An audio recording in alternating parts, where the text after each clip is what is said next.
अस्सलाम वालेकुम जी। उम्मीद करता हूँ सब खैरियत से होंगे जी। आज मौसम बहुत ही ठंडा है। यहाँ पे तो देखें मरी बनी हुई है और हम लोग मकई को दवाई लगाने लगे हैं। ये देखें, ये शापर है और ये दवाई है और ये स्प्रे है।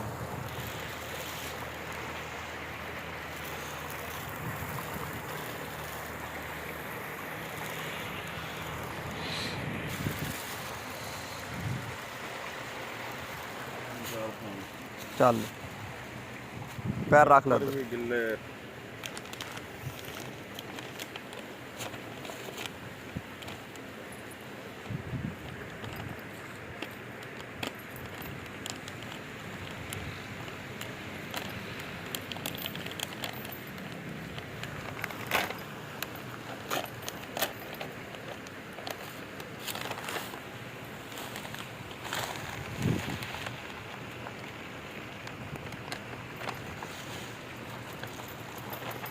ये भी गिल्ली हुई।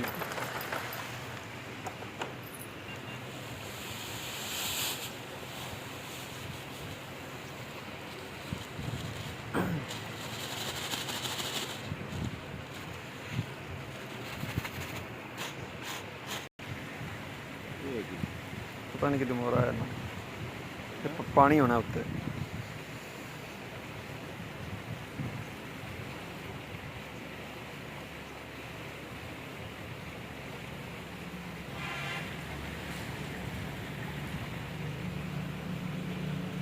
दूजी थैली जो रख लो।